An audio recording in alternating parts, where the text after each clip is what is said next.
श्रीगुरुभ्यो नमः। हरि ओम। श्रीमहागणाधिपतये नमः।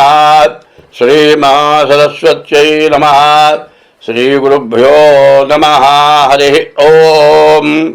2026 సంవత్సరం సెప్టెంబర్ నెల 11వ రాశి కుంభరాశి. కుంభరాశికి ద్వితీయంలోకి శని వచ్చాడు, ధనాధిపతి అయినాడు. కానీ ఈ రాశి వాళ్ళకి శుక్రుడు కుజుడు తప్పితే ఏ గ్రహం కూడా పూర్తిగా బాగాలేదు. ఈ కుంభరాశి పరిస్థితి కూడా ఇప్పుడు చెప్పాలంటే ఎట్టి పరిస్థితుల్లో బాగాలేదు. ఈ కుంభరాశికి ద్వితీయంలో ఏలినాడు శని, ఇంకా సంవత్సరం 2 నెలలు ఉన్నది. ఎప్పుడు కూడా ఎంత ఘోరంగా ఉంటుందంటే ఒక పెద్ద దెబ్బండి, మరి కత్తి తీసుకొని గొడ్డలు తీసుకొని కట్టెలు కొడుతున్నాడు. ఆ కట్టె మీద పడే దెబ్బ కాలి మీద పడి కట్టె దిగినట్టు దిగింది. దాన్ని కుట్లేసి ఎంతో వైద్యం చేసి ఆ కండ పోయింది కూడా వచ్చేట్టుగా మందులు వాడి అంతా చేసిన తర్వాత డాక్టర్ ఏం చెబుతాడంటే, అయ్యా పూర్తిగా మానుతోంది, గాలి ఆడటానికి వదిలిపెట్టా, చెక్కు కడుతుంది, చివరికి మానేటప్పుడు బాగా జీలబుడుతుంది. గోకబాకు, కోతి పుండు బ్రహ్మరాక్షసి అని అంటారు. ఏమిటా అంటే జీలబుట్టేప్పుడు నిద్రలో గోకావంటే మాత్రం, గోరు తగిలిందంటే మాత్రం క్యాన్సర్ కావచ్చు, కుళ్ళిపోవచ్చు, ఇబ్బంది పడవచ్చు. డాక్టర్ చెప్పింది పాటించకుండా జీలబుట్టి గోకితే మాత్రం మళ్ళీ మొదలు కొట్టేస్తుంది. కోతిపుండు బ్రహ్మరాక్షసి అంటే ఏంటంటే, కోతికి ఏదో దెబ్బ తగిలిందండి, కొద్దిగా రక్తం వచ్చింది, మిగతా కోతులు అన్నీ వస్తాయి, ఒక్క కోతి వస్తుంది, ఆ పుండు దగ్గర గోటితో గీకుతుంది, ఇంకా కొద్దిగా పెద్దది అవుతుంది పుండు. అన్ని కోతులు వచ్చి ఆ పుండుని గీకుతాయి. ఆ పడ్డ పుండుతో ఆ కోతి చచ్చిపోవాల్సిందే. అది కోతి పుండు బ్రహ్మరాక్షసి అంటారు.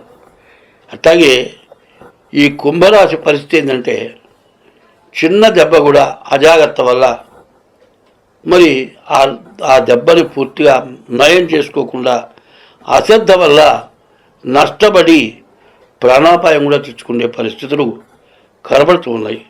ఈ రాశికి 6ంట కుజుడున్నాడు. మరి ఈ కుజుడు ఒక్కడు మాత్రం బాగున్నాడు, శుక్రుడు బాగున్నాడు. ఈ 2 గ్రహాలు తప్పితే ఏ గ్రహం కూడా బాగాలేదు. శని ద్వితీయంలో ఉన్నాడు. ఇంకా సంవత్సరం 2 నెలల దాకా వీళ్ళని బాగు చేసేవాడు ఎవడూ లేడు. ఈ రాశి వాళ్ళు ఏం చేయాలి? ప్రతిరోజు కూడా శివాలయానికి వెళ్ళి శివుడికి ప్రదక్షిణ చేయండి. ప్రతి సోమవారం రోజు శివుడికి అభిషేకం చేయించుకొని మారేడు దళాలతో పూజ చేయండి. ప్రతి శనివారం కూడా ప్రతిరోజు కూడా నవగ్రహాలకు కూడా ప్రదక్షిణ చేసి శనివారం రోజున శనికి అభిషేకం చేయించుకోండి. ఇది తప్పనిసరిగా చేయాలి. ప్రతిరోజు కూడా ఉదయం, మధ్యాహ్నం, సాయంత్రం 3 వేళలా కూడా సూర్య నమస్కారం చేయండి. ఉదయం పూట సూర్యుడు బ్రహ్మతకు సమానం, మధ్యాహ్నం పూట సూర్యుడు పరమేశ్వరుడు, సాయంకాలం సూర్యుడు శ్రీ మహావిష్ణువు. ఇట్లా చేస్తే ఎవరికైనా ఏ గ్రహాలు బాగుండకపోయినా 175 వంతులైనా ఆ బాధలు పోతాయి. ఈ రాశి వాళ్ళకి చివరి ఏలినాటి శని చివరి భాగం, ఇంకా సంవత్సరం 2 నెలల లోపల ఏలినాటి శని పూర్తిగా పోవటానికి దగ్గరలోకి వచ్చింది.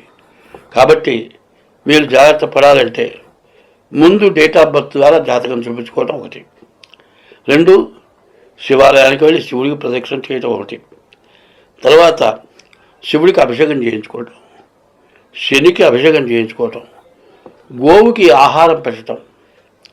ఎప్పుడు కూడా ఇంకా పెద్ద పొరపాటు జరుగుతుంది. ఏమిటా అంటే, నవగ్రహాల గుళ్ళో పోయి ప్రదక్షిణ చేసి బయటకు వచ్చి కాడు కలుక్కుంటారు. ఆ పని కనుక చేస్తే మీరు గుళ్ళోకి పోకపోయినా పర్వాలే, ఎవరికి దానం చేయకపోయినా పర్వాలే, ఆ కాళ్ళు కడుక్కుంటే మీరు మహాపాపం చేసిన వాడు అవుతారు. నవగ్రహాల గుళ్ళోకి పోయి కాళ్ళు కడుక్కోవద్దు. ఆ గుళ్ళోకి వెళ్ళిన తర్వాత భగవంతుడిని స్మరించండి. అంతా అయిపోయిన తర్వాత ఒక 5 నిమిషాలు కూర్చోండి. మీకు తెలిసిన వాడు నేను కూడా వస్తానమంటారు, వీళ్ళు వాళ్ళు కూర్చొని కబుర్లు చెప్పుకుంటారు. కబుర్లు కాదు, భగవంతుడిని స్మరించండి. ఓం నమ శివాయ పంచాక్షర మంత్రం స్మరించండి. మరి గుళ్ళోంచి నవగ్రహాల గుళ్ళోంచి బయట రాగానే కాళ్ళు కడుక్కోబాకండి. ఇంటికి వెళ్ళగానే కూడా కాళ్ళు కడుక్కోబాకండి. ఏదైనా తొక్కామని అనుమానం వస్తే కొంతసేపు కూర్చున్న తర్వాత కాళ్ళు కడుక్కోండి. నవగ్రహాల గుళ్ళో పోయి కాళ్ళు కడుక్కుంటే పెద్ద దోషం. ఇది ఎప్పుడు నేను చెబుతున్నా, ఎంత చెప్పినా ప్రతివాడు ఇదే పని చేస్తున్నారు. దీనివల్ల చాలా కష్టాలు, నష్టాలు, బాధలు పడుతున్నారు. కాబట్టి ఇది బాగా గుర్తుపెట్టుకోండి. స్వస్తి.